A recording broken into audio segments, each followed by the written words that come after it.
Hi friends, welcome to గాడీస్ great 73కి స్వాగతం. ఫ్రెండ్స్, మీరు కొత్తవారు కనుకైతే నా ఛానల్ని సబ్స్క్రైబ్ చేసుకోండి ఫ్రెండ్స్. నేను పెట్టిన ప్రతి వీడియో మీకు నోటిఫికేషన్ వస్తుంది.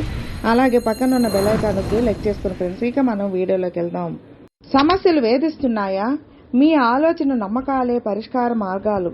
ఎలాగంటే, ప్రతి మనిషిని ఏదో ఒక సమస్య వేధిస్తూనే ఉంటుంది. అప్పుడు మాత్రం జనాలకు దేవుడా నీవే దిక్కు, నన్ను ఈ సమస్య నుంచి కాపాడు, రక్షించు అంటూ నమ్మకంతో ప్రార్థిస్తారు.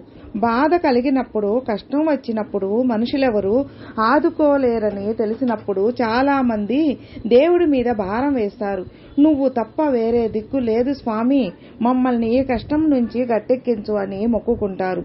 దేవుడు చూసుకుంటాడులే అనే నమ్మకంతో ఉంటారు. అయితే ఆ మొక్కుకోవడంతోనే వాళ్ళలో భగవంతుడిపై ఎలాంటి ఆలోచన ఉందో ఇట్టే తెలిసిపోతోంది.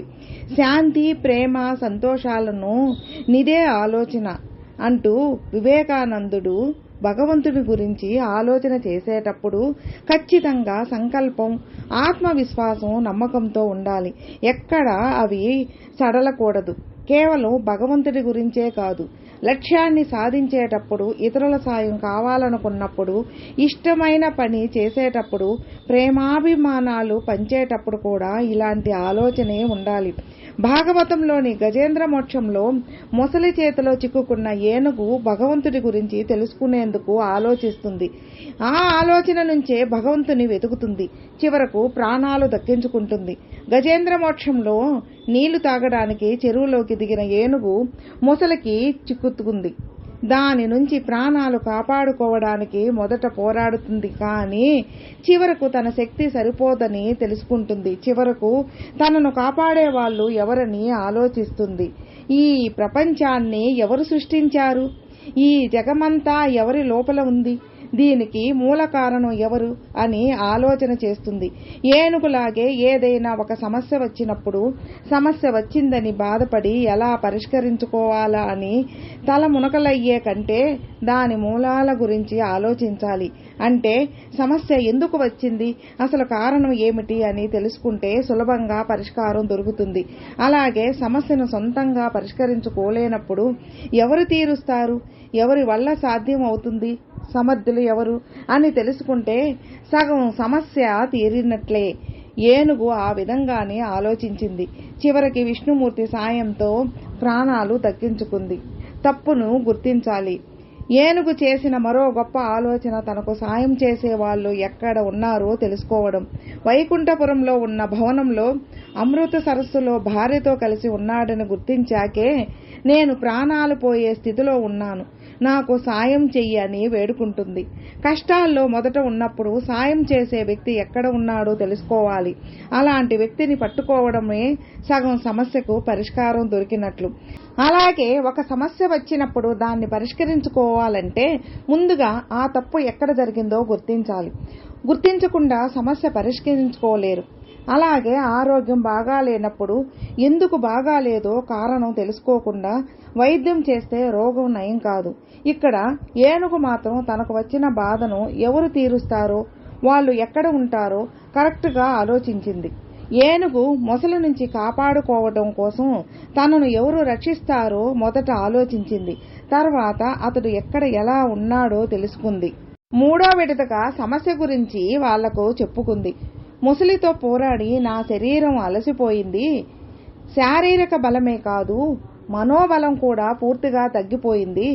ప్రాణాలు పోయేలా ఉన్నాయి. నాకు నువ్వే తప్ప వేరే ఎవరూ లేరు. దయతో నన్ను కాపాడు అని వేడుకుంది. సాయం చేసే వాళ్లకు తమ గురించి, తాము ఉన్న పరిస్థితి గురించి చెప్పడం, ఒప్పించడం ఓ కళ. అది అందరికీ ఉండదు, కొందరికి మాత్రమే ఉంటుంది. ఇక్కడ ఏనుగు మాట తీరు చూస్తే కరుణ, జాలి తప్పకుండా కలుగుతాయి. అందుకే విష్ణుమూర్తి పక్కనున్న లక్ష్మీదేవిని కూడా పట్టించుకోకుండా ఆగ మేఘాల మీద వస్తాడు. సమస్య వచ్చినప్పుడు చేయాల్సిన ఆలోచనలో మూడోది ఎలా పరిష్కరించాలా అని. అందుకు ఓపిక ఉండాలి. శక్తినంతా దానిపై పెట్టి పని చేయాలి. అంటే చావో బతుకో తేల్చుకోవడం లాంటిదన్నమాట. ఇక్కడ ఏనుగు కూడా భారం మొత్తం విష్ణుమూర్తి పైనే వేసింది. ఇక నువ్వు తప్ప వేరే లేరని చెప్పేసింది. దాంతో విష్ణుమూర్తి వచ్చి ఏనుగును కాపాడతాడు. నమ్మకం లేకపోతే దేవుడిని పూర్తిగా నమ్మాలి అని చెప్తారు. నమ్మకం లేకపోతే దేవుడు సాయం చేయడని కూడా అంటుంటారు. ఏనుగు విష్ణుమూర్తిని పూర్తిగా నమ్మింది. భారం మొత్తం అతని మీదే వేసింది. అప్పుడే విష్ణువు వచ్చి కాపాడాడు. చేసే ఆలోచన పూర్తిగా నమ్మకంతో ఉండాలి. లేదంటే మొదటికే మోసం వస్తుంది. కేవలం ఆలోచన అనేది దేవుడి గురించే కాదు, సాటి మనుషులు చేసే పని విషయంలోనూ పాజిటివ్ దృక్పథంతో ఉండాలి. అలాంటి ఆలోచనే సమస్యల నుంచి బయటపడేస్తుంది, సంతోషంగా ఉండేలా చేస్తుంది. ఎక్కువ మంది అభిమానాలు పొందొచ్చు, అందుకే చేసే ఆలోచన మంచిదని ఎవరికి వాళ్ళు ముందు నమ్మాలి. నమ్మిన తర్వాత ఆలోచనలో ఆచరణలో పెట్టాలి. అప్పుడే విజయం తప్పక సాధ్యమవుతుంది. ఏనుగు దేవుడి గురించి పూర్తి నమ్మకంతో ఆలోచించింది. సమస్య వచ్చినప్పుడు దాన్ని పరిష్కరించుకోవాలంటే ముందుగా ఆ తప్పు ఎక్కడ జరిగిందో గుర్తించాలి. గుర్తించకుండా సమస్య పరిష్కరించుకోలేరు.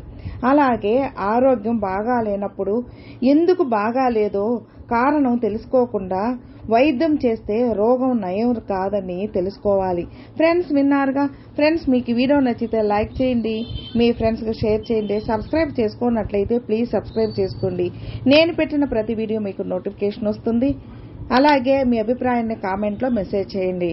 ఓం నమః శివాయ నమః.